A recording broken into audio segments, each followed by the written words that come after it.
Ok, buenas tardes, buenas noches, estimados estudiantes. ¿Me confirman si me escuchan, por favor?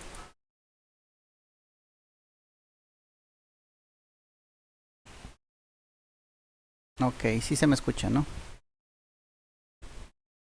Ok, muy amable, gracias. Listo, entonces vamos a empezar ahora sí con el contenido de la asignatura.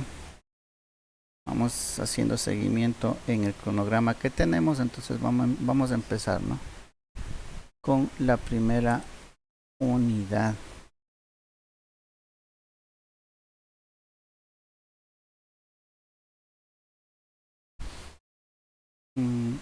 Por si acaso, a la segunda hora tomaré la lista, ¿no? Una lista provisional que se armó hasta que entreguen listas oficiales. Entonces,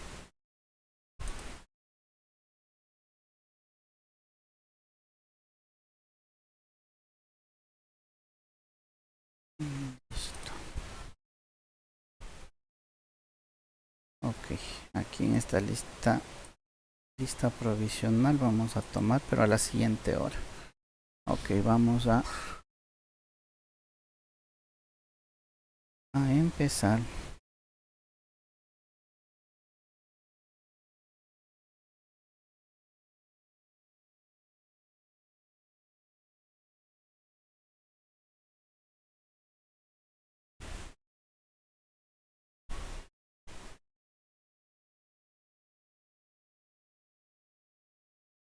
Ok, vamos a empezar con los elementos pasivos. Bueno, ustedes en electrotecnia debieron haber revisado. De manera general, dice que son los elementos que toman la energía de las fuentes para transformarla en otro tipo de energía o acumularla, ¿sí?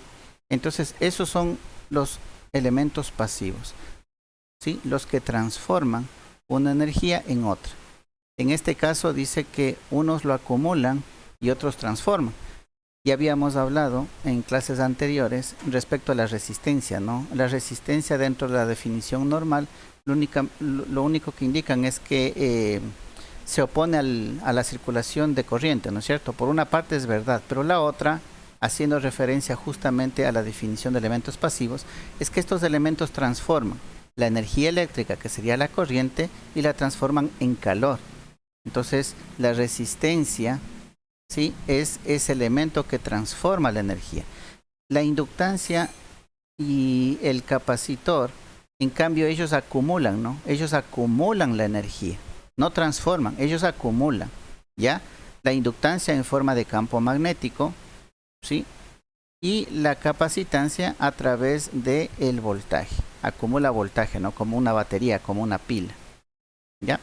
Entonces tenemos los elementos pasivos. Por una parte la resistencia, que transforma la energía, ¿sí? En calor, la inductancia y a la parte que regula la corriente, ¿no?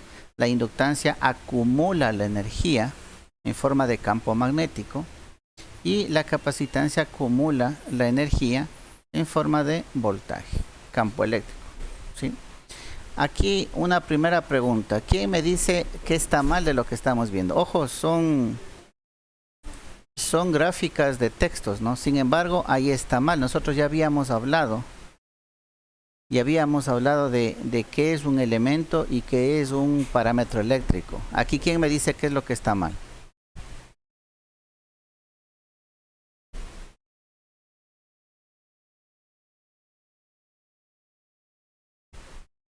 La resistencia está mal. ¿Por qué? ¿En qué está mal? Eso, el elemento es el resistor, ¿no es cierto? Y el parámetro eléctrico es la resistencia. Igual está mal los otros, ¿no? Acá debería ser el inductor. Como elemento debería ser el resistor, el inductor y el capacitor. Como parámetro eléctrico es la resistencia, la inductancia y la capacitancia, ¿sí? Como ven, incluso en los textos existe esa confusión, ¿no? Pero ya ustedes saben y ya pueden hacer un mejor análisis, ¿no? Con mejor criterio, ¿sí? Los elementos es el resistor, el inductor y el capacitor. El resistor, ¿sí? Tiene su parámetro eléctrico, que es la resistencia, el inductor, la inductancia, y el capacitor, la capacitancia. El resistor es un elemento pasivo, ¿sí?, que transforma la energía eléctrica en calor, al mismo tiempo que se opone al paso de la corriente. El inductor es un elemento que acumula energía eléctrica en forma de campo magnético, y un capacitor es un elemento pasivo que asimismo acumula energía en forma de voltaje, ¿no es cierto? Ya miren, nosotros también podemos sacar nuestra propia definición ya con un criterio bien formado respecto a esto, ¿no? Vamos moviendo esto por acá. Listo.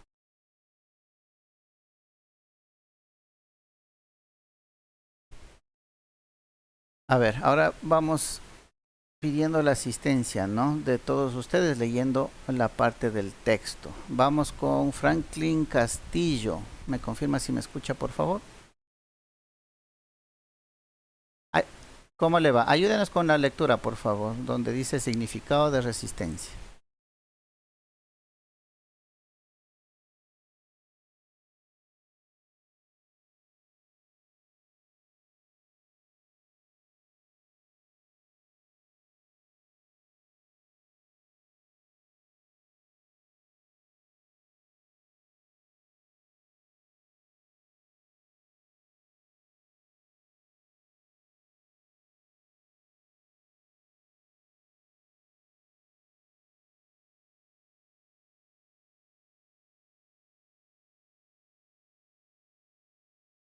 Ok, muy amable, gracias. Sí, ¿no? De manera general están formados por carbón, otros elementos. Es más, incluso un mismo alambre, ¿no? Hay unas resistencias que está formado por alambre enrollado a manera de bobina, pero en este caso el calibre es bien bajo, lo que se quiere es una variación de corriente. Entonces también está formado de esa manera, ¿no? De carbón, lo más común, pero también está formado por otros elementos. De manera general se opone al paso de la corriente, ya habíamos hablado, ¿sí? Y la otra parte la transforma en calor. Entonces filtra, ¿no? Una parte circula y la otra se transforma en calor. Eso es siempre, ¿ya? El de producir calor, bueno, los ejemplos que estaba indicando, ¿no?, en electrodomésticos como las planchas, los calentadores, las cafeteras y todo lo demás. Su uso más común es reducir el valor de la corriente y proteger otros componentes electrónicos. Por ejemplo, usted cuando va a armar un circuito para utilizar diodos LED, por ejemplo, usted al diodo LED no le conecta directamente al voltaje, siempre le regula la corriente, siempre le pone un valor de resistencia, ¿sí? Entonces, con eso le protege al diodo, ¿ya? Acuérdese que el diodo es como un interruptor, ¿no?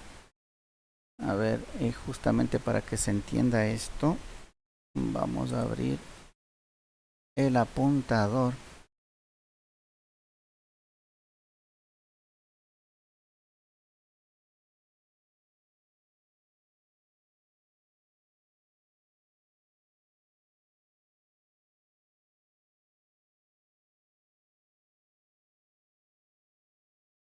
Ok, listo. Entonces vamos colocando. Nosotros vamos a tener, a ver, una fuente. Pongámosle una fuente DC. Positivo y negativo. ¿Ya? Y vamos a conectarle un diodo, ¿no? Muy pequeño para el simbolito.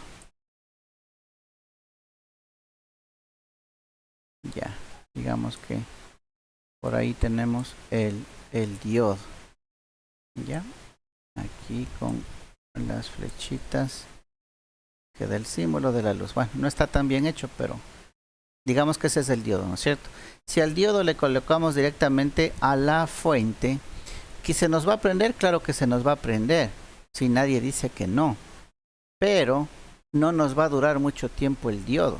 ¿Por qué razón? Acuérdese que el diodo, sí, es un elemento que se comporta como un contacto abierto cuando está en polarización inversa y un contacto cerrado cuando está en polarización directa. Entonces, imagínese que usted pone un interruptor en paralelo a una fuente y le cierra. Estamos haciendo un cortocircuito, ¿no es cierto? Estamos haciendo un cortocircuito directo a la fuente. Entonces, si el comportamiento del diodo en polarización directa es similar a un interruptor cerrado, entonces yo por seguridad debo colocar aquí una resistencia. Entonces, ahora sí, si yo pongo una resistencia y el diodo se comporta como un interruptor cerrado, ya no estoy haciendo cortocircuito porque el voltaje está aplicándose a la resistencia y la corriente está circulando por la resistencia. ¿Ya? Entonces, miren, esa es una de las grandes aplicaciones de las resistencias para los circuitos, entre muchas más, ¿no? Ahorita solamente tomamos esto como ejemplo. Ok. Bueno, hay un poco de historia. Descubierto por George Ohm en 1827, la unidad de la resistencia en el Sistema Internacional de Unidades es el ohmio. Y aquí están diferentes simbologías, ¿no? Bueno, aquí está una imagen de una resistencia, las más comunes, ¿no? Con su famoso código de colores, que ya ustedes deben saber, pero también la vamos a revisar acá. Y la simbología, ¿no? Las tres son simbologías de un resistor, pero ojo, cada una pertenece a una normativa diferente, ¿no? Entonces, ahí el consejo es seguir una misma normativa. Por lo general, nosotros utilizamos esta de acá, ¿no? Entonces, no mezclar normativas, ¿sí? Las tres pueden ser, pero no mezcladas en un circuito completo. ¿Ya? La clasificación de las resistencias nosotros vemos de diferentes maneras. Y vamos nuevamente a la asistencia para la lectura. Vamos con Moisés Perlaza. Buenas noches, mi estimado. ¿Me confirma si me escucha? Muy amable. Parece que tiene un problema en su micrófono porque es un sonidito medio extraño. Sí se le escucha abajo, pero hay un sonido de fondo.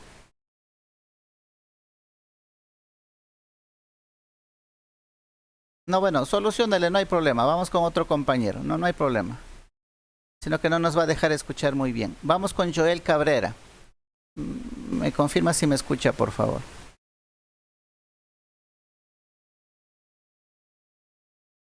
Buenas noches. Ayúdenos con la lectura de esta parte, por favor.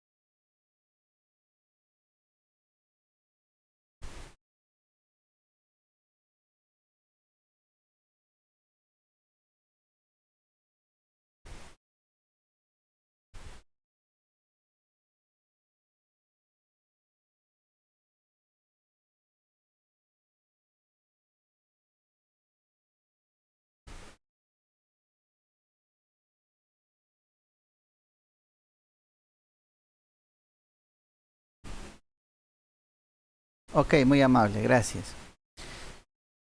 Listo, entonces estas son las resistencias fijas, ¿no? Ya son las más utilizadas, las que más conocemos nosotros. Entonces, bueno, estas se fabrican con una mezcla de carbón, como indica acá. La característica, y creo que una de las características importantes, ¿no? Aquí habla de dos cosas. Por una parte, la potencia. Soportan hasta 3 vatios nada más, ¿sí? Tienen sus tolerancias, ¿sí? O sea, pueden ser casi, si bien es cierto, dicen fijas, pero tiene este valor de tolerancia, ¿no? Vamos viendo qué significa. Si la resistencia es de 1 kilo ohmio, ya, y tiene una tolerancia del 10%,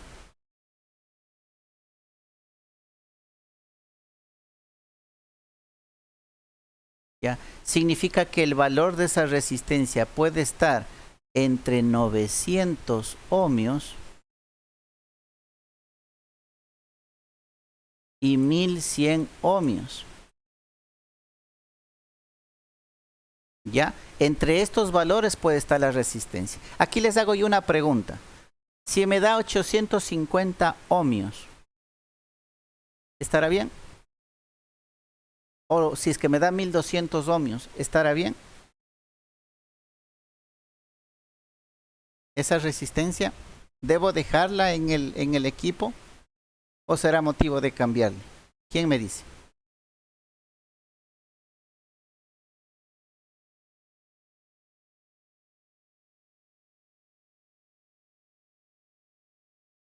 A ver, vamos preguntando a Marcelo Ortiz. ¿Me confirma si me escucha, por favor?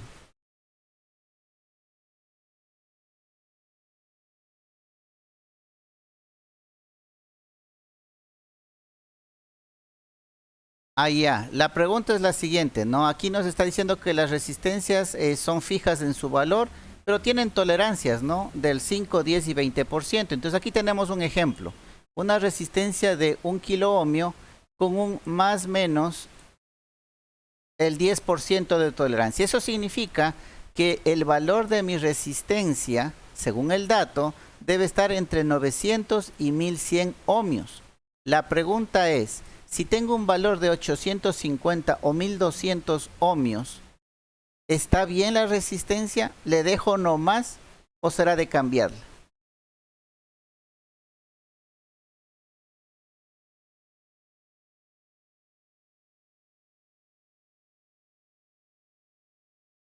No, yo digo valor fijo, ¿no? Si usted coge el multímetro y mide 850, o pongámosle 800, ¿ya? 800 es lo que me mide. ¿Estará bien la resistencia? ¿Ya? ¿Quién dice lo contrario? ¿Quién?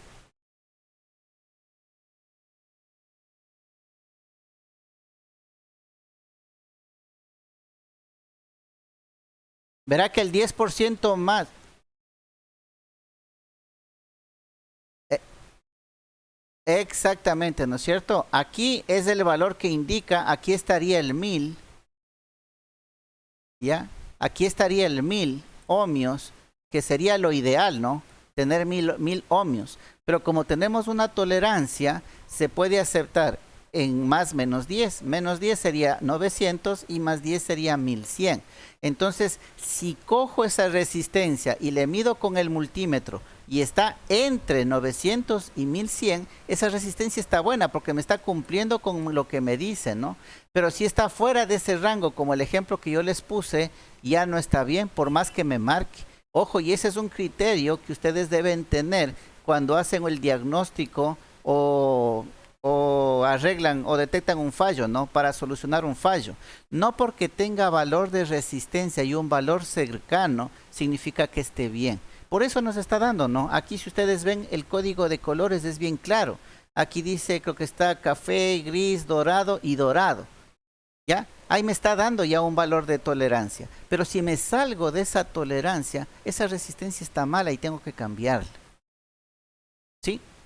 Entonces, miren, en este tipo de resistencias hay que fijarnos bastante en la tolerancia.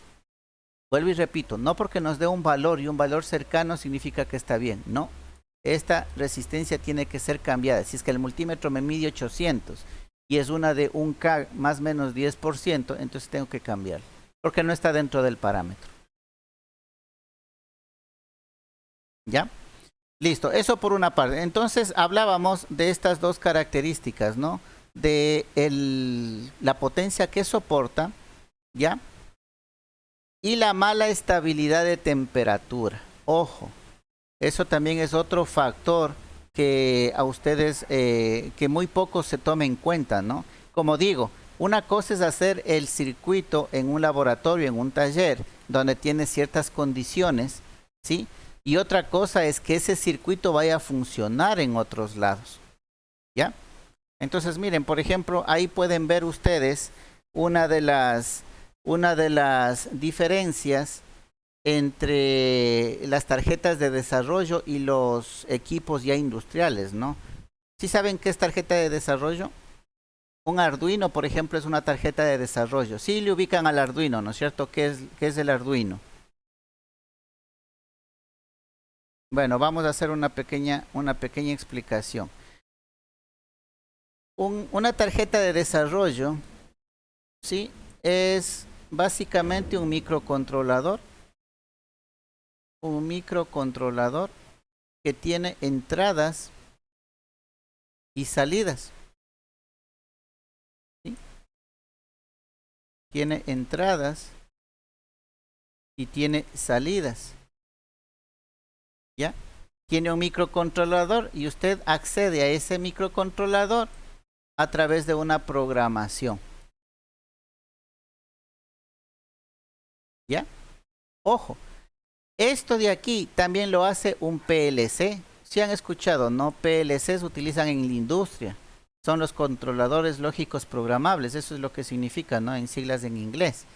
Controlador lógico programable. Y el Arduino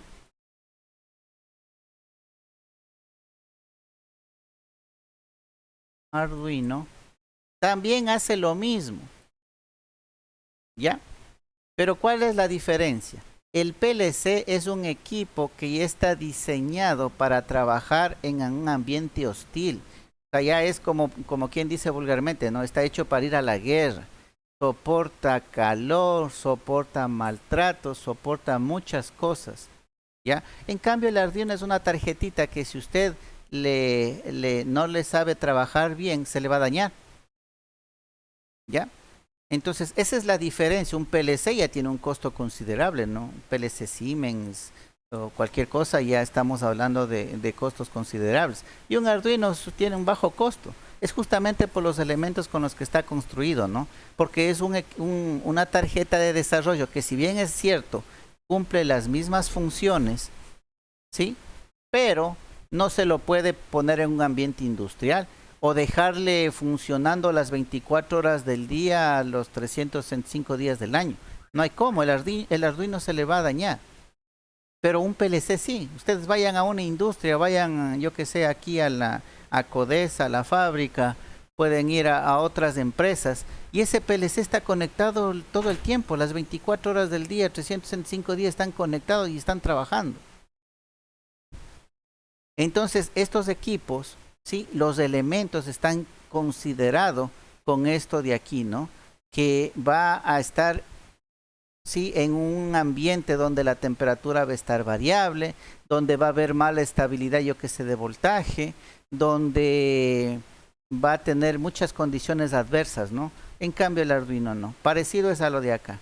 Entonces, usted debe tener bien en cuenta este aspecto cuando usted vaya a hacer su circuito. Por eso es que les decía anteriormente, ¿no? En clases anteriores. Usted arma el circuito en el protoboard y lo presenta al profesor, le califica y listo. Pero ese mismo circuito, téngale funcionando un día o 2 días completos y algo se le va a dañar. Sí, porque hay muchos criterios que nos están colocando. Se coloca solamente el del valor. Ah, yo aquí necesito colocar una resistencia de 1 kiloohmio. Y solamente por el valor se le conecta, pero sin tomar en cuenta los aspectos como potencia y como la estabilidad en la temperatura. ¿Ya? Entonces hay que tener mucho cuidado. De aquí ya sabemos, ¿no? Si hay temperaturas altas, el valor de la resistencia va a salir de este rango y el comportamiento del circuito va a variar, ¿sí?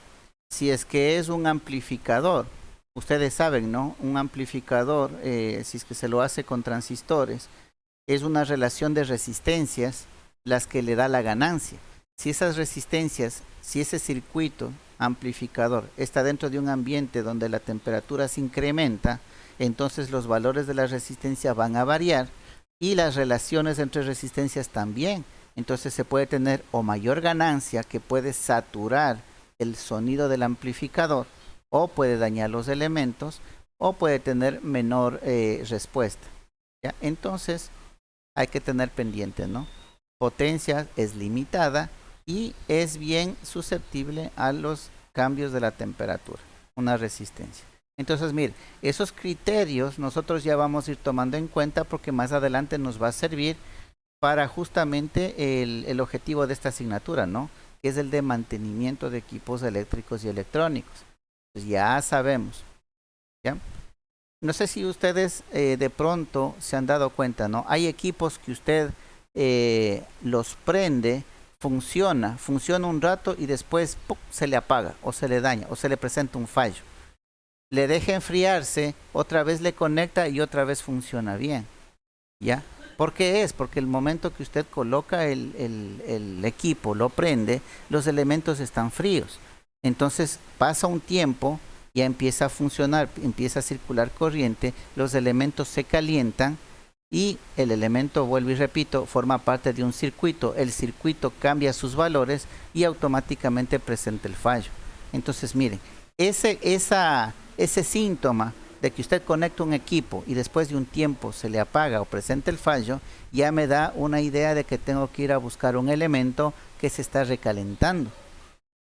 Así directamente. Si presenta ese síntoma, usted ya puede decir, hay algún elemento por ahí adentro que se está recalentando. Entonces ahí sí, lo desconecta, lo destapa, abre la tarjeta y por ahí, como está desconectado, usted puede ir palpando, que ya vamos a ver más adelante, es una de las primeras acciones que debía hacer, ir palpando físicamente hasta encontrar el elemento que debe estar bien caliente, ¿no? Entonces le detecta el elemento y ya puede usted darse una idea de por dónde está el fallo del equipo, ¿ya? Entonces, ojo con la temperatura. Hemos hablado de las resistencias fijas, pero también tenemos las resistencias variables. Bueno, esta les leo yo. Dice las resistencias variables, dice las características nominales son las mismas que para los resistores del cursor desde el principio al fin de su recorrido. Ahí hay un error en la tipeada. Sin embargo, hay que tener en cuenta que la intensidad que circula por cada parte debe ser inferior a la intensidad nominal. ¿Ya? A ver, vámosles resumiendo. Sigue siendo una resistencia, ¿no? Una resistencia como la que describimos anteriormente. A ver, voy a utilizar el lápiz. Aquí está. Ya. Entonces vamos viendo. Anteriormente nosotros habíamos hablado de esta resistencia. ¿Ya? Esta resistencia, digamos que tiene 1 kilo ohmio y tiene una tolerancia del más o menos 10%, por poner un ejemplo, ¿no? ¿Ya?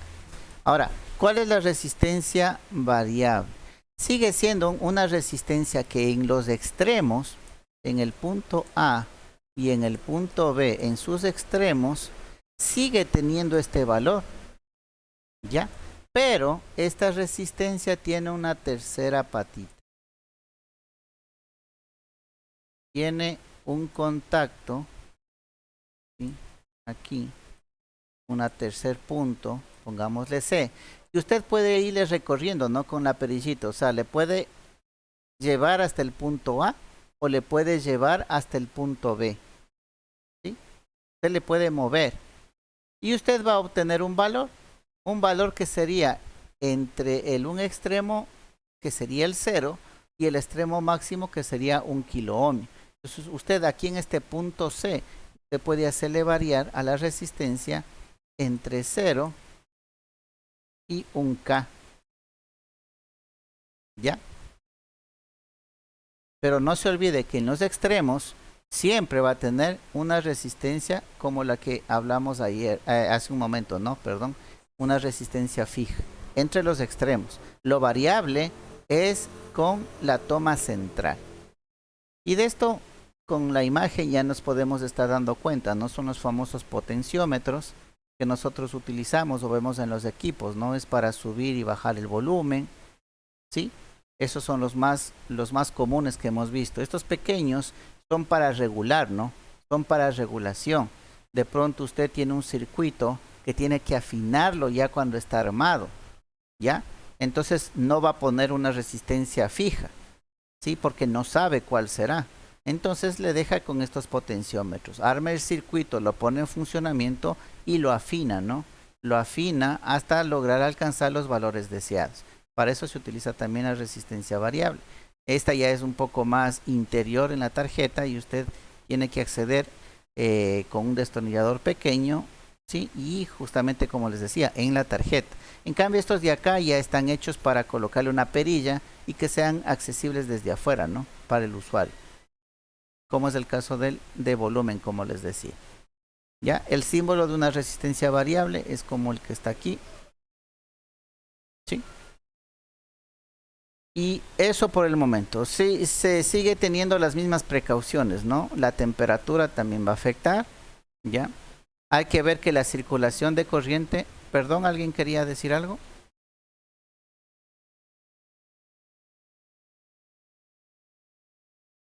Sí, es como referencia, ¿no? Como les decía, ustedes asocian el valor de una resistencia como señal de referencia, ¿ya? Para un sistema de control, ¿ya? De hecho, todos los sistemas de control que usted implemente, cualquier sistema de automatización, si usted va a calibrarlo, a modificarlo, va a tener potenciómetros, ¿no? Porque es el elemento que le va a dar una diferencia de voltaje, ¿ya? En realidad lo que usted está poniendo es un voltaje, ¿no? Una referencia en voltaje. Y para tener un voltaje variable utiliza un potenciómetro. ¿Ya? ¿Por qué? Vamos viendo acá, rapidito. Si yo le conecto aquí, digamos que le conecto 12 voltios y acá le conecto a tierra, GND.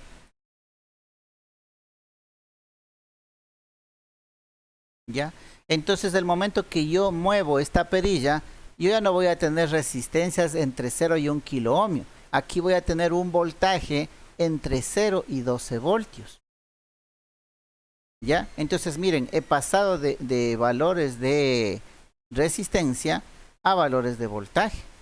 Por eso es que, como dice el compañero, ¿no? Se utilizan los sistemas automáticos para colocar el valor de referencia. Claro, porque en realidad lo que estamos nosotros utilizando es como referencia el voltaje, utilizando un potenciómetro. ¿Ya? La señal del audio, del volumen también es lo mismo, ¿no? En vez de tener los 12 voltios, aquí sería la salida de audio, el voltaje de salida de audio. Entonces, si yo le bajo la perilla, ¿sí? Y de aquí sale al parlante, digamos que de aquí, desde estos puntos, viene al parlante. Este es el parlante, ¿ya? Entonces, si yo le bajo a la perilla a 0, en el parlante no me suena nada. Pero si le muevo hacia el otro lado la perilla, voy a coger todo el voltaje de salida de mi equipo de audio y va a ser todo el volumen que me va a salir por el parlante. ¿Ya? Entonces, miren, cualquiera de las dos, ¿no? Como elemento de salida o como elemento de referencia, un elemento de entrada. Puede ser, la utilización es bien grande, ¿no? De las resistencias y de los potenciómetros específicamente.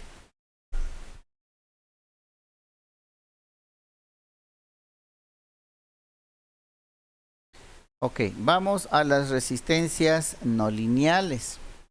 ¿Alguien tiene alguna idea de a qué nos referiremos con resistencias no lineales?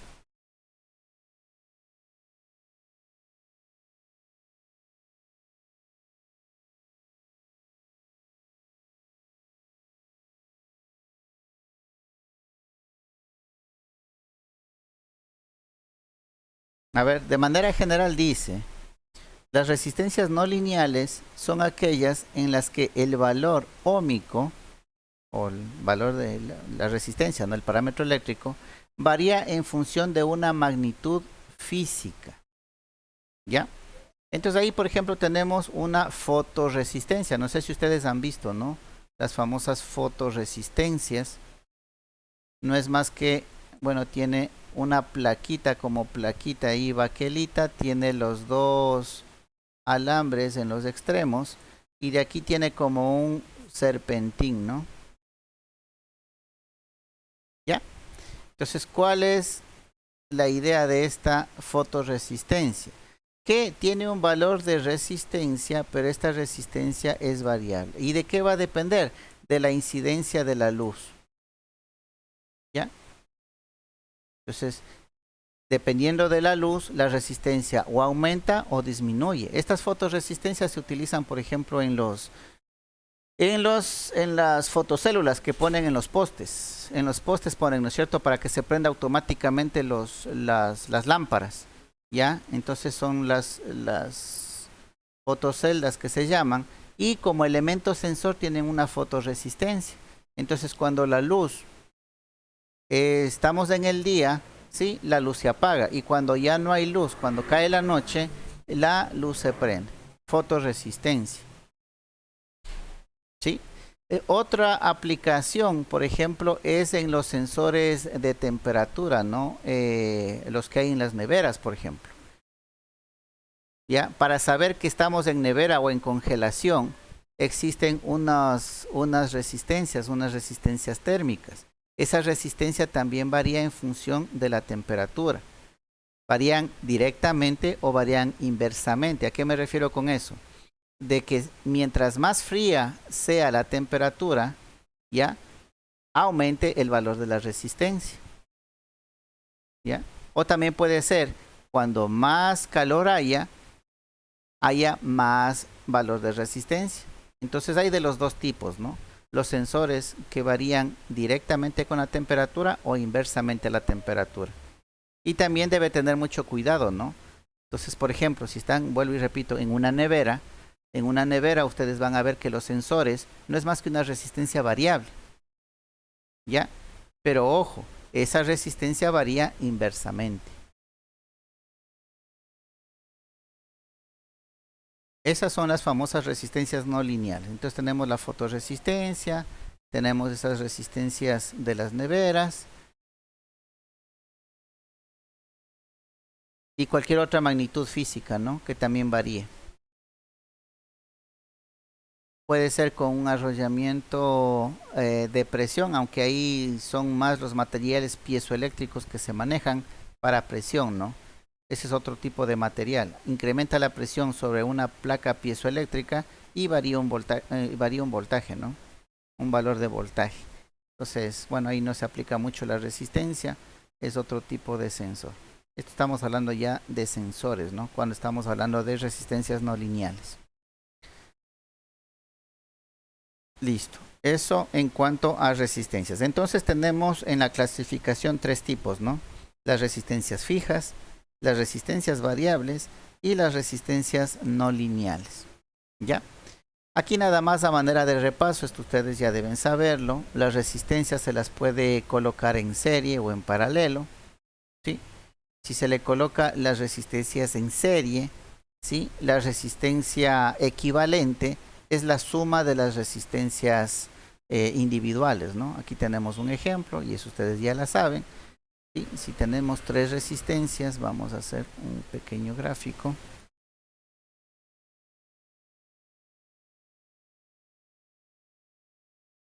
¿Ya? Si yo tengo un circuito, igual vamos a poner un circuito DC, ¿ya? Y tengo una resistencia A, una resistencia B, una resistencia C. Ya, acá tengo yo una carga, pongámosle de manera general, puede ser otro elemento o carga, lo que sea, y cerramos el circuito. Ya, entonces tenemos la resistencia 1, la resistencia 2 y la resistencia 3. Y la resistencia equivalente es la suma de las tres. Entonces yo puedo quitar estas tres y poner una sola. ¿Ya? Que me va a dar lo mismo. Aquí viene también otro criterio, ¿no? En cuanto a su práctica en mantenimiento. No siempre, y esto ya es experiencia real, ¿no? No siempre usted va a tener a disposición todo un arsenal, toda una bodega completa de elementos y partes, ¿no? Siempre cuando ustedes se enfrenten, digo, en algunos casos, va a darse el caso de que no tienen el elemento que desearían tener, pero es necesidad tener el equipo operativo. Es importantísimo que se repare un equipo, porque de eso de pronto puede depender la producción. Y acuérdese usted que en la industria es casi imposible detener la producción, ¿ya? No puede darse el lujo de detener la producción. Entonces necesita usted dar solución inmediata a eso, a ese problema. Entonces digamos que usted no tiene una resistencia de 2.2K, por poner un ejemplo, ¿no? Pero por ahí usted tiene dos de 1K, o una de 1K y una de 1.2. Entonces puede, sabiendo que puede ponerla en serie, puede colocarla en serie, ¿sí? Aquí digamos que esta resistencia no la tiene en una sola, ¿ya? Pero usted puede coger una resistencia por el un lado, por el otro lado le une, por el otro lado le pone la otra resistencia y la vuelve a conectar, ¿ya? Le está poniendo en serie. ¿Por qué? Porque no tiene, ¿ya? Y lo que necesita usted es reparar inmediatamente el equipo, ¿ya? Aquí, por ejemplo, hagamos un pequeño paréntesis, ¿sí? Hay los técnicos y me ha constado y de pronto a ustedes les conste si es que ya trabajan o de pronto algún familiar trabaja y ustedes conversan con ellos en la empresa, ¿sí? Hay los técnicos que mientras no le traigan el elemento que es, simplemente no le van a hacer nada, ¿ya? Y de pronto se pueden excusar en que si es que no le traen el elemento adecuado, no garantiza la reparación, ¿ya? Y hay otro tipo de personal, otro tipo de técnico, que en cambio le dice, a ver, no tengo el elemento adecuado, ¿ya? Pero puedo darle una solución inmediata, ¿sí? Haciendo algún artificio, doy una solución inmediata hasta conseguirme el elemento adecuado, ¿ya? Entonces, ¿cuál de los dos técnicos usted le contrataría? Si usted es el dueño, ¿no? Si usted es el dueño, es una empresa, está fabricando y no puede detenerse su empresa. Se le daña un equipo y un técnico le dice, ¿sabe qué? Ya detecté el daño es esta resistencia, pero no tenemos. Así es que vea usted cómo le compra, cómo le hace y cuando le compre, ahí yo le cambio y vuelve a funcionar. Versus el otro técnico que dice, ¿no? Ya detecté el fallo, es esta resistencia, no hay esa resistencia, pero puedo darle una solución inmediata, provisional, hasta conseguirnos el elemento original. ¿A cuál de los dos contratan?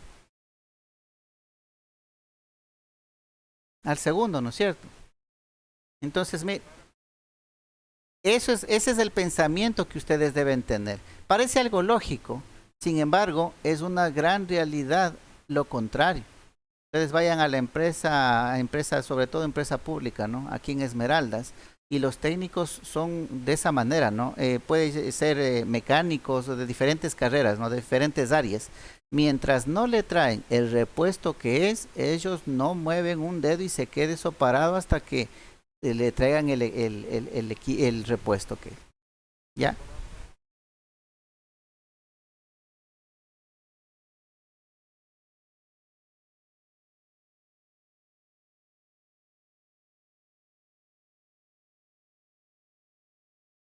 Exactamente. ¿En qué empresa trabaja usted?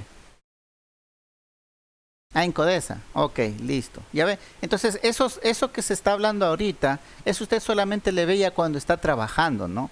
Eso no se lo puede evidenciar aquí en la teoría, en las clases. Eso ya es un plus que les estoy contando adicional, que es una realidad, pero ya cuando se trabaja. Entonces usted tiene que ser recursivo. Ya tiene que usted acordarse de todo esto, ¿no? Ah, ya no tengo esta resistencia, pero tengo estas dos de acá, puedo ponerles en serie. O por último, puedo ponerles en paralelo. Ya, usted hace un cálculo rapidito ahí, hace un cálculo, multiplica, divide, suma, multiplica, divide y dice ya con estas resistencias si les pongo en paralelo ya también obtengo el mismo valor. Ya, pero debe dar solución al problema. Aquí sí quisiera que se entienda bien una cosa, ¿no? No estoy, por si acaso, incentivándoles a que hagan el trabajo así provisional, que quede todo así por encimita, con que vuelva a funcionar ya y ahí se quedó. No. Ojo, yo siempre digo clarito, ¿no? Esa solución es una solución inmediata, pero la solución correctiva es ya la formal, cuando ya usted adquiere el elemento que es y usted tiene que hacerle el cambio, como decía el compañero, ¿no? Se programa para luego la reparación definitiva. Entonces, acuérdense de estas dos, ¿no? Es la acción, se conoce así, ¿no? En sistemas de gestión, es acción inmediata y la acción correctiva.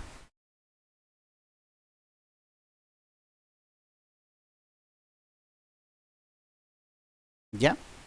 Estos términos son utilizados en sistemas de gestión. Entonces usted debe ser como técnico capaz de estas dos, ¿no?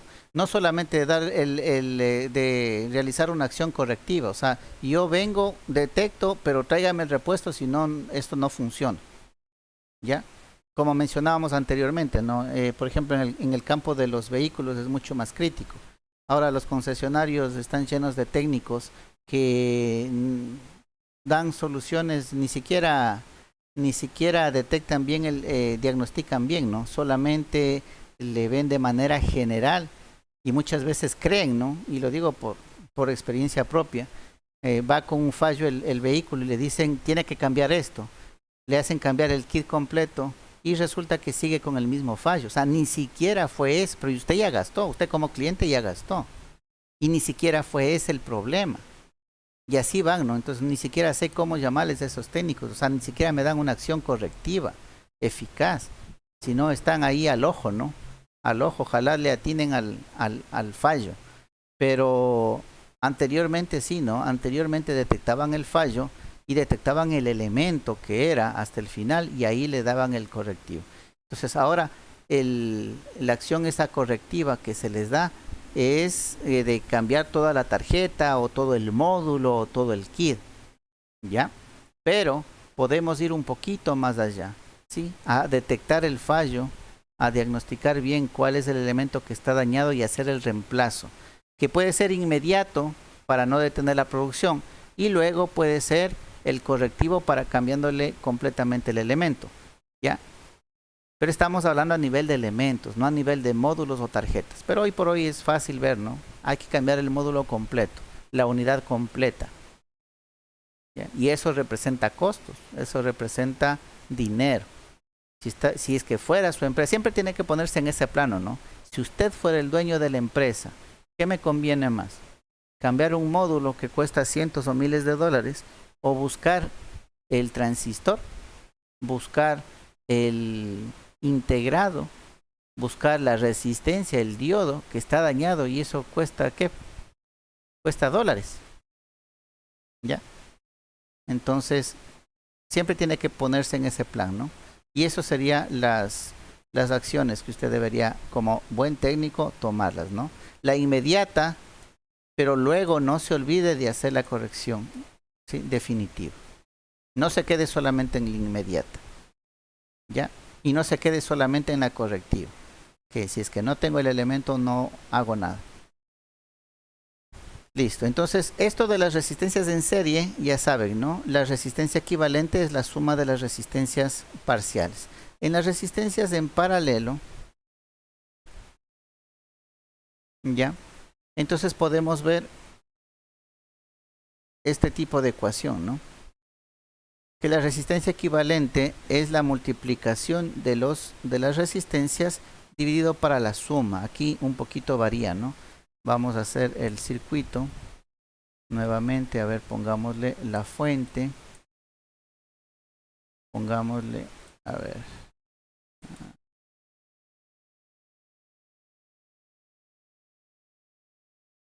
Ya le ponemos aquí una resistencia.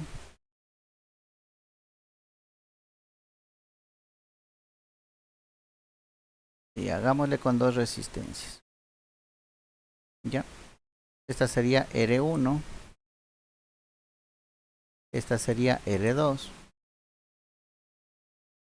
Y aquí lo que dice es que la resistencia equivalente a este paralelo, ¿sí? Entonces, 1 sobre la... Esto sería lo más básico que se acuerden, ¿no? 1 sobre la resistencia equivalente, ¿ya? Es igual a 1 sobre la resistencia 1 más 1 sobre la resistencia 2, que en este caso tenemos dos resistencias, ¿ya? Para que se acuerden, ¿no? O en el anterior, en cambio, era en numeradores, ¿no? La resistencia equivalente era la suma de las resistencias. Aquí, cuando es paralelo, en cambio, son los inversos. 1 sobre la resistencia equivalente es igual a 1 sobre la resistencia 1 más 1 sobre la resistencia 2. Para que tenga semejanza con el circuito serie. Pero si esto ya le resuelve, va a quedar lo que indica aquí, ¿no? La resistencia equivalente va a ser igual a la multiplicación R1 por R2 dividido para la suma de las resistencias. R1 más R2. ¿Ya? Aquí puede haber una aproximación. Siempre es bueno quedarse con una referencia, ¿no? Una resistencia equivalente en un circuito paralelo siempre va a ser menor que el promedio. ¿Sí? Va a ser menor que la resistencia menor. ¿Ya? Siempre la resistencia equivalente va a tener un valor menor que la resistencia menor de las dos. ¿Ya? Si es que no, hagan un ejemplo, hagan los cálculos y comprueben. ¿Sí? Siempre en un circuito paralelo la resistencia equivalente va a ser menor que la resistencia menor. Pónganle valores. Digamos que es un K. Ya. Que sea un ohmio. Ya. 1 por 1 es 1. Y 1 más 1 es 2. 1 dividido para 2 es 0,5. ¿Ya? Y 0,5 es menor que 1, obviamente. O sea, siempre la resistencia equivalente va a ser menor que la menor. Pongámosle que R1 sea 1 y R2 sea 2. ¿Ya? 1 por 2 sería 2 en el numerador. Y 2 más 1 sería 3 en el denominador. Y 2 tercios en decimal, ¿cuánto es? 0,6 algo, ¿no es cierto? Y 0,6 es menor que 1. Entonces, miren, una resistencia equivalente en un circuito paralelo, ¿sí? La resistencia equivalente siempre va a ser menor que la resistencia menor. Eso es siempre, ¿no? Por simple fórmula matemática. Ahí para que tenga una referencia. Si tengo una resistencia de 1K y una de 10K en paralelo, la resistencia equivalente, ustedes de cajón ya saben que va a ser menos de 1K. Va a estar en el orden de los cientos de ohmios nada más. De las décimas a centésimas de ohmios. ¿Ya? El equivalente de una de 1K y 10K, verán. ¿Ya? Entonces, eso a simple vista, como se dice, ¿no? Para que tenga una idea. De ahí, para que sepa el valor exacto, aplica la fórmula, ¿sí? Y obtiene el valor real. Entonces, nosotros podemos tener estas dos, ¿no? Estas dos situaciones. Resistencias en serie o resistencias en paralelo. Si tienen alguna pregunta o inquietud, me la hacen nomás. Y la vamos solventando. Aquí tenemos un valor, ¿no? Un ejemplo, perdón. Y aquí podemos ver, ¿no? La resistencia 1 dice es de 100 ohmios y la resistencia 2 es de 300. De cajón, el paralelo va a ser menor a 100. Y miren lo que sale. 100 por 300 dividido para 100 más 300. Sería 30.000 dividido para 400 y sale 75 ohmios. ¿Ya ven? El paralelo de dos resistencias es siempre menor a la menor de las resistencias. 75 es menor a 100. También nosotros podemos tener agrupaciones de resistencias mixtas, ¿no? Pueden estar en serie y paralelo y ahí ya sería una mezcla de las dos, ¿no? De los dos razonamientos. Esto, vuelvo y repito, solamente de manera general, porque esto ya debieron ustedes haber visto en electrotecnia, ¿no? En electricidad. Otra parte importante de las resistencias son los códigos de colores, ¿no? Hoy, hoy por hoy, de una saben coger el multímetro para saber el valor. O sea, no para ver si está bueno o malo, sino para saber el valor. Cogen el multímetro y le colocan. Cuando deberían, solamente por el código de colores, saber cuál es el valor, ¿no? Entonces, aquí tenemos el código de colores.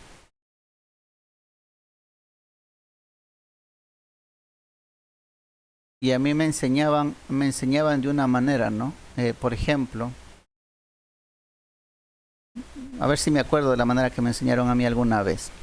El marrón, o sea, no le decía café, ¿no? Le decían marrón. ¿Por qué? Porque aquí marrón empieza con M y aquí esto de aquí se asemeja a un 1. El rojo le ponían algo parecido así al 2, ¿no? Rojo. Entonces marrón, rojo, ya. El naranja le hacían algo así, ¿no? Era como la N, pero media torcida. Naranja. Y ahí usted iba asimilando, ¿no? Marrón 1, rojo 2, naranja 3. Sí. El verde, ¿cómo era que le ponían? Ya no me acuerdo. Verde con el 4.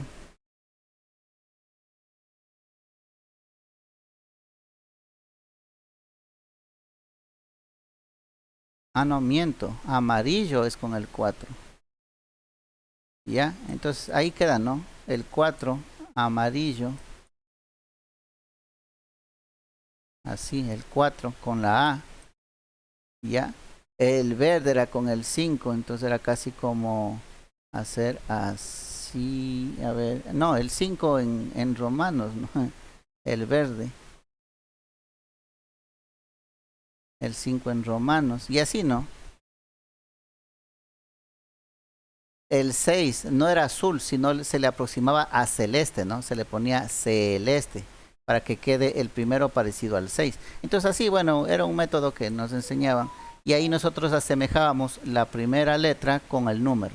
Marrón 1, rojo 2, naranja 3, amarillo 4, verde 5, celeste 6, ¿sí? Violeta, le hacían algo así. Violeta 7. El gris era facilito, ¿no? Porque era como el 8. Así, gris. Y el 0 y el 9 ya sabíamos. 0 negro, 9 blanco. A ese ya no le asemejábamos con nada, solamente ya sabíamos que negro 0 y blanco 9. ¿Ya? Pero tiene que haber una metodología. ¿Por qué? Porque usted como técnico, solamente con ver una resistencia ya debe saber de qué valor es. Y aquí están las tolerancias, ¿no? El dorado es el 5%, el plateado es el 10%. ¿Ya? Entonces, si por ejemplo vemos ¿qué me dice? 1.2K al 10%. ¿Cuál sería el código de colores? 1.2K al 10%. Vamos borrando esto de aquí. 1.2K al 10%. 1.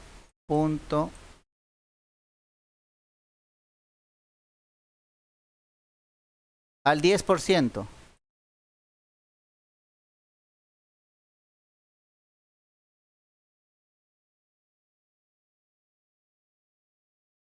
Ya, café, rojo. Ya, listo. Vamos a ver. Café, rojo, negro y plateado. ¿Ya? Café, efectivamente, café o marrón era 1, rojo era 2. Como es 1.2K, sería 1200, ¿no es cierto? 1200, quitándole la K, sería así. 1200. ¿Cuántos ceros necesito yo? En 1200 necesito 2 ceros. Entonces, el 2 es el rojo, no es el negro. ¿Ya? Entonces sería no negro sino rojo. ¿Ya? ¿Por qué? Porque acuérdese, el un color es el un dígito, el otro color es el segundo dígito y el tercer color es el número de ceros que usted le pone, que tiene que aumentarle a los dos dígitos. Como yo quería 1.2K o 1200, yo necesito dos ceros y el que me da el número 2 es el rojo. Entonces es café, rojo, rojo y plateado, exactamente. Aquí es dos ceros y aquí es el más menos 10%.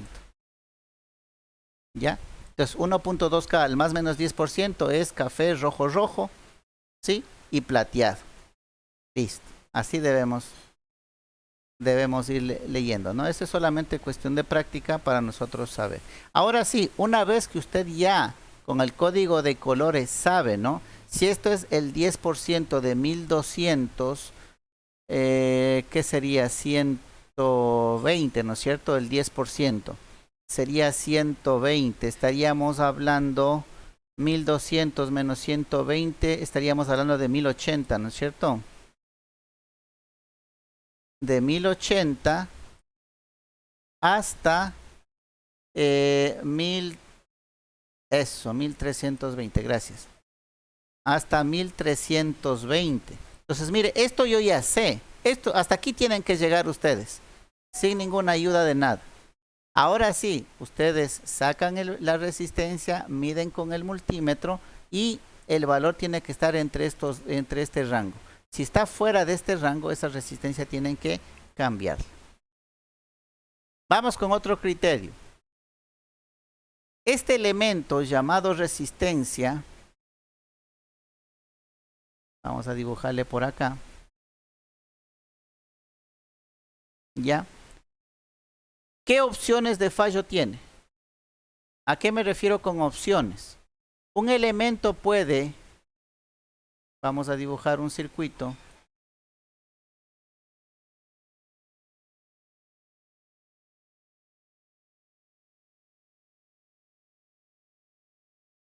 Ya.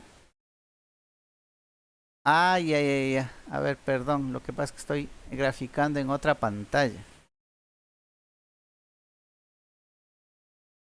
Sí, gracias por la observación. Sí, muy bien. A ver, ¿cómo les muestro esto? Dígame.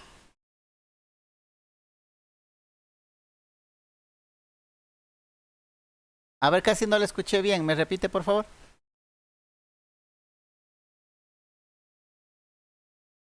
Ya subieron el básico. Chévere. Algo es algo, como dijo. Alguien dijo eso. Listo. A ver, gracias la observación. Vamos viendo. Entonces acá, ahora sí voy a ponerles por acá donde se ve.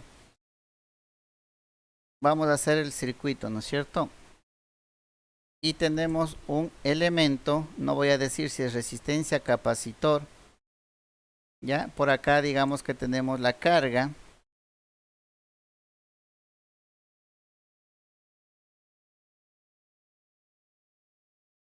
Ya, aquí para que no se confunda con un capacitor, ¿ya? Este va a ser un elemento, ¿no? Un elemento que puede ser pasivo o activo, ¿ya? ¿A qué me refiero con los modos de fallo? Hay dos modos de fallo, ¿no es cierto? O este elemento se comporta como un circuito abierto, o sea, se abre, o este elemento se comporta como un cortocircuito. ¿Ya? Estos son los dos modos de fallo que me puede dar, ¿no? Un elemento. Perdón. Que se comporte como circuito abierto o que se comporte como cortocircuito. Aquí era la pregunta. ¿La resistencia, será que me da los dos modos de fallo o solamente uno de ellos? ¿Qué creen ustedes?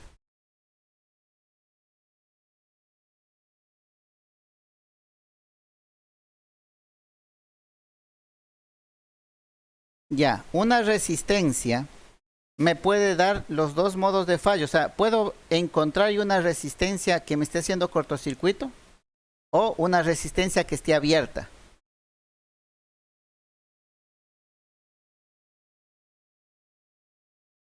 ¿Sí se puede dar que una resistencia esté en cortocircuito?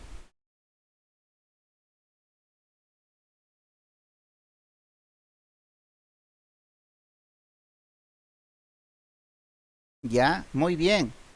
En la resistencia sí, ¿no? Solamente el único fallo que puede darse en una resistencia es que se me abra, se me quiebre, se me rompa. Acuérdese cómo estaba constituido una resistencia. Era un carbón, ¿no? Era una mezcla de carbón, ¿ya? Entonces, ese carbón no se puede hacer una masa, no es un metal. No se puede hacer una masa para que me haga un cortocircuito. Lo que le puede pasar con la elevación de corriente o temperatura es que se quiebre el elemento. Entonces, si se quiebra, se rompe, el único modo de fallo que me da es que se abra el circuito en ese elemento. En ese punto el circuito se va a abrir, ¿ya? Entonces, el equipo me va a dar fallos, o sea, el equipo va a prender, pero no va a funcionar como debe funcionar. ¿Por qué? Porque el elemento se abrió. Ahora, cuando un elemento, que puede ser un diodo en cambio, un diodo sí se puede dar, ¿no? Un diodo sí puede estar o abierto o en cortocircuito. Un diodo sí, ¿ya?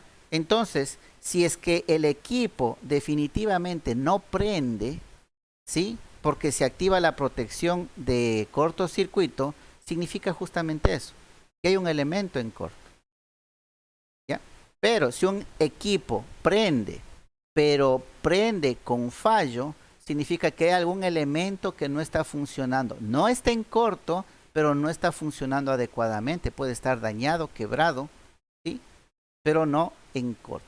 Entonces, la resistencia, el único modo de fallo que me puede dar es que esté abierto, pero nunca en cortocircuito. ¿Ya? Usted tiene una ducha simplemente le dejó de calentar el agua, pero nunca le va a volar el breaker, ¿no? O sea, no se va a volar nunca el breaker porque no le va a hacer cortocircuito, pero sí le va a dejar de calentar el agua. Una cafetera, ¿no? Una cafetera no le va a dar cortocircuito, pero sí va a dejar de calentar el agua, porque se rompió la niquelina, se quebró la niquelina y se abrió el circuito, se cortó el elemento, ¿ya? Entonces, la resistencia, el único modo de fallo que puede darnos es que se abra, ¿sí? Se abra el circuito. ¿Qué más respecto a la resistencia? Entonces ya hemos hablado de la clasificación, hemos hablado de la tolerancia, ¿sí? Hay que tener en cuenta que esté dentro de ese rango. Si está fuera del rango hay que reemplazarlo porque esa resistencia ya no me está dando el valor que debe darnos. ¿Qué más? Hay que tener mucho cuidado con la potencia, ¿sí? Y con la temperatura, porque no es lo mismo trabajar en el taller o dentro de una oficina a trabajar en campo, ¿no? En campo, en la industria, donde tenemos temperaturas elevadas. ¿Qué más? El código de colores ya sabemos cómo es. Las dos primeras franjas son los dos dígitos. El tercer color es el número de ceros que acompaña a los dos primeros dígitos. Y la cuarta es la tolerancia, ¿no? Que puede ser, si es dorado, es del 5%, es más preciso. Si es plateado, es del 10%. ¿Ya? ¿Qué más? Una resistencia no puede darnos cortocircuito, solamente circuito abierto, porque o está funcionando bien, o el valor no es el adecuado, o simplemente se abrió el circuito. ¿Ya? ¿Qué más respecto a las resistencias podemos decirles? Ah, los circuitos, ¿no? Los circuitos serie y paralelo, eso ya lo habíamos hablado. Aquí está la explicación del código de colores, ¿no es cierto? Muchas veces dicen primera cifra, segunda cifra y el multiplicador por 10. No se confunde. Yo le aprendí de esa manera. La tercera franja es el número de ceros que acompaña las dos primeras cifras y si acabó el lío. Véalo de esa manera y no se complica. Sí, en muchos libros le van a dar así, ¿no? Y no es que esté mal, sino que yo voy más a la comprensión, ¿no es cierto? Por ejemplo, aquí sería rojo, sería 2. El violeta, ¿cuánto era el violeta? El morado, 7, ¿no? Ya ven. Y eso, gracias. Y el verde, ¿sí? El verde era 5, ¿no es cierto? Aquí muchos le ponen por 10 a la 5. ¿Ya? Muchos textos le ponen así, ¿no? Le ponen el primer dígito, el segundo y el tercero es el multiplicador. Es 10 elevado a la 5. ¿Ya? Pero si usted hace 10 elevado a la 5, simplemente son 5 ceros, ¿no? Entonces sería el 2, el 7 y 5 ceros. 2, 4 y 5. Si es que yo le voy regresando de 3 en 3, esto significa que es 2.7 megas. Es 2,7 mega ohmios. O millones, ¿no? Mega es de millón. Aquí está 2.700.000 ohmios. Es 2.7 megas. ¿Ya? Así de sencillo. Y la tolerancia, ¿no? Aquí es plateado, es el más o menos 10%. ¿Ya? Entonces le restan el 10%, le suman el 10% y cuando midan con el multímetro tiene que estar en ese rango. Si es que no, tienen que cambiarlo. ¿Ya?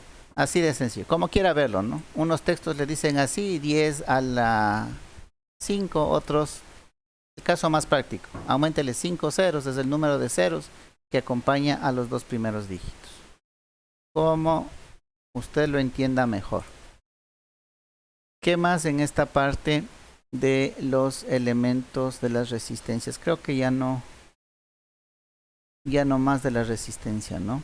A ver, vayan haciendo preguntas hasta tomar la asistencia. Si es que algo no se entendió, si es que usted ya ha trabajado, de pronto se ha enfrentado con algún fallo específico con resistencias, si es que ha trabajado con sensores, ¿sí? Resistivos, qué tipo de sensores nomás son y en qué se aplica, puede participar, ¿no? Mientras vamos tomando la asistencia. A ver, ahora estamos en 13 de diciembre. 13D. Me van respondiendo a la lista, ¿no? Almachi Beatriz. Ok. Pongámosle sí. Ballesteros Eric. Sí. Caicedo Lisette. Sí. Castillo Franklin.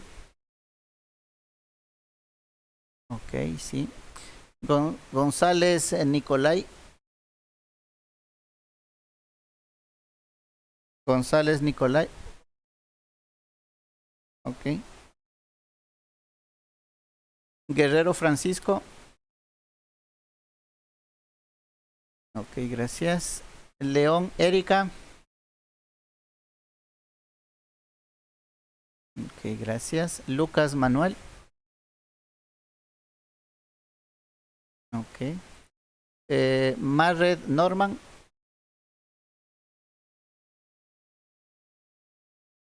Marred Norman. No. Ortiz Sergio.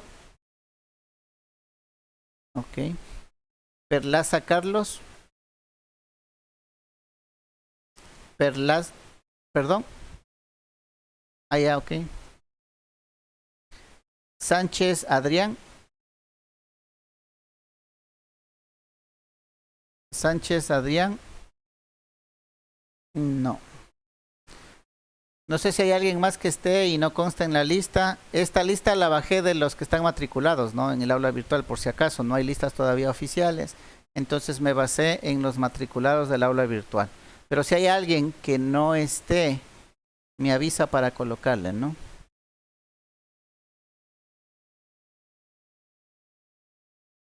Bueno, parece que no.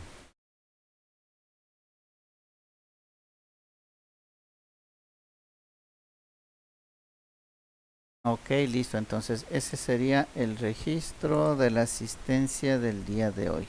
13.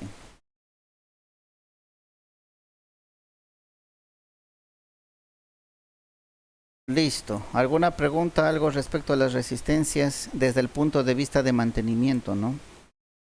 Desde el punto de vista de mantenimiento.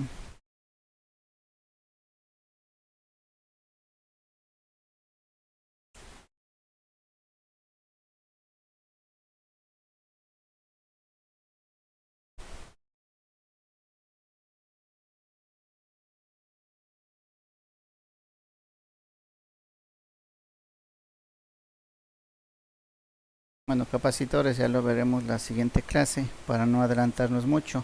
Me estoy adelantando un poco para darle un poco más de tiempo a los elementos activos, ¿no? Al diodo y al transistor, para hacer un repaso un poquito más profundo de la composición del diodo y transistor. ¿Por qué? Porque al conocer bien la composición de estos elementos, ya mi criterio para diagnosticar algún fallo queda mucho más claro, ¿sí?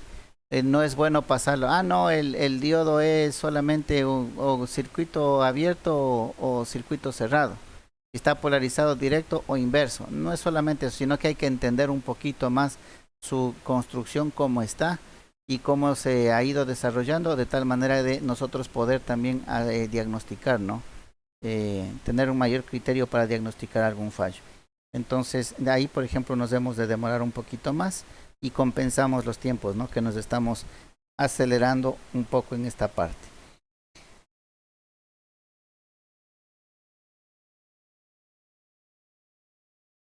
Listo, si no hay preguntas, entonces inquietudes respecto a esta parte de las resistencias, la primera, uno de los primeros elementos pasivos que hemos analizado, de los tres, ¿no? Que son, entonces nos quedaríamos hasta ahí, hasta la siguiente clase. No se olviden, las tareas pueden ir adelantando, ¿no?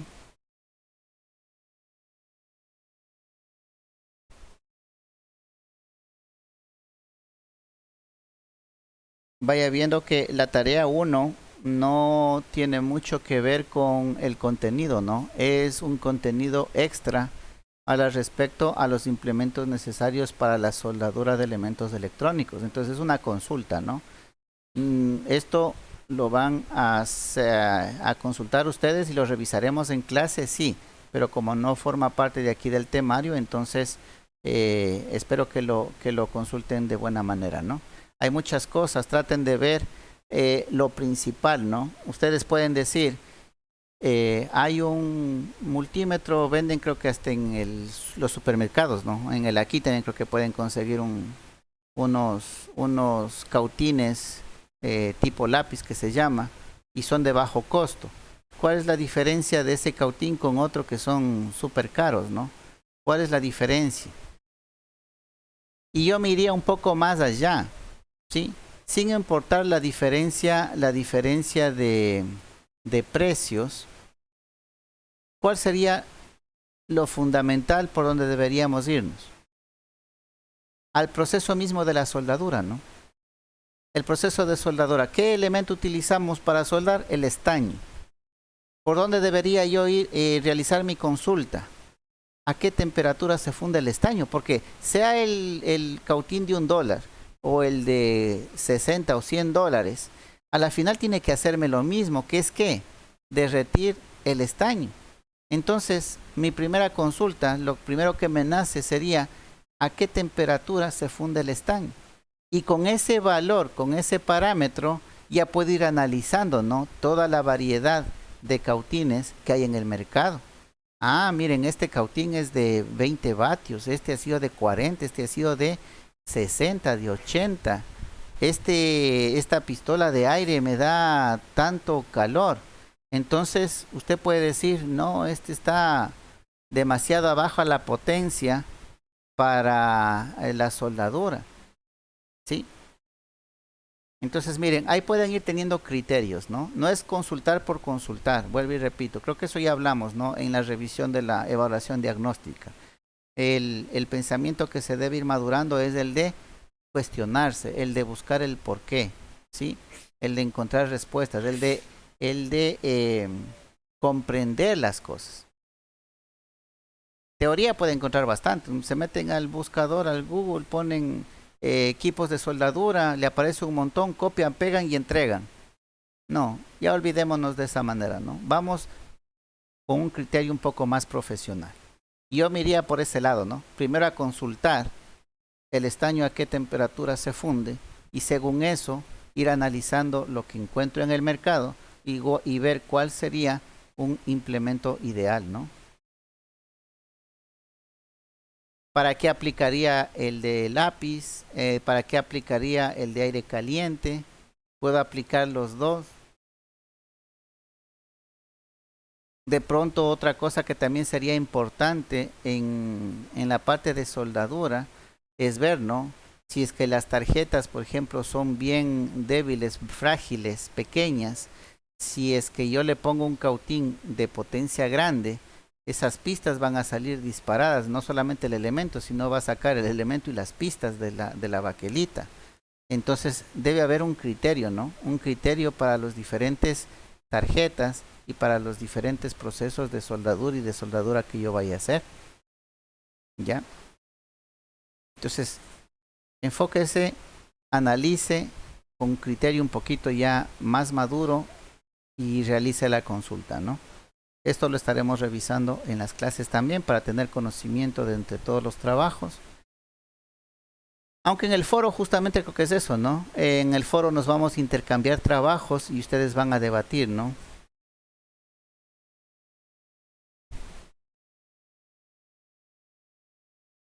Pero bueno, ya puede ir adelantando en cuanto a la tarea número 1. Bueno, tiene hasta luego de las fiestas para presentar, entonces solamente quería irles poniendo al tanto nuevamente, ¿no? Pese a que ya habíamos hablado, pero bueno.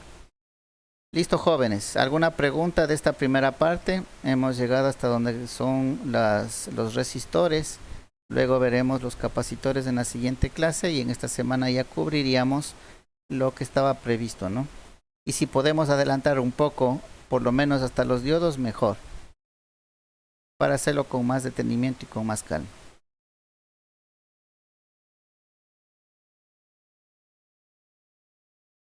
Dígame, buenas noches.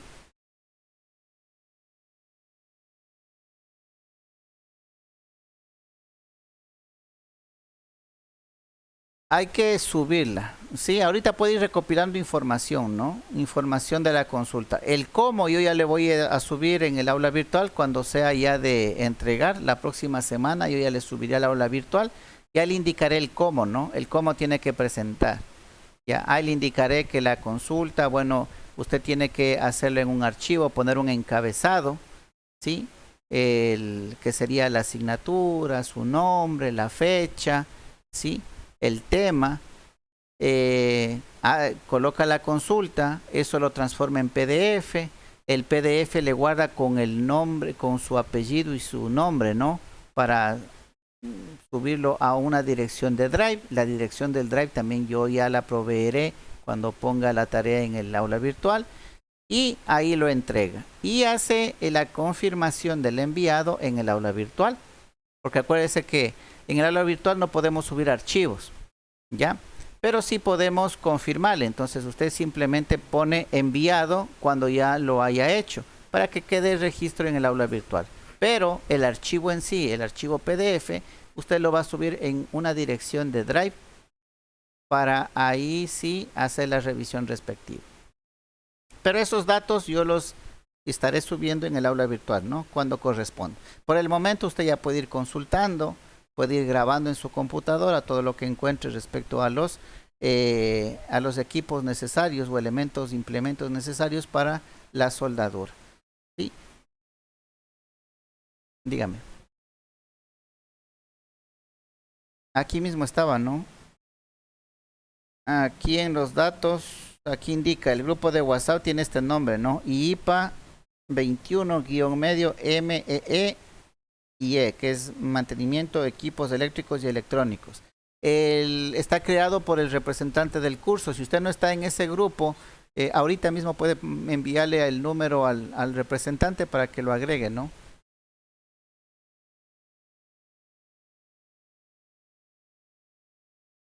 Listo, ¿alguna otra pregunta, inquietud?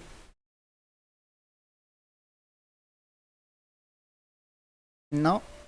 Ok, listo, jóvenes. Entonces eso ha sido todo por el día de hoy. Nos estamos viendo la siguiente clase, ¿no? Para continuar con la unidad.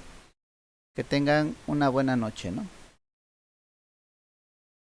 Gracias a ustedes también. Ok, buena noche.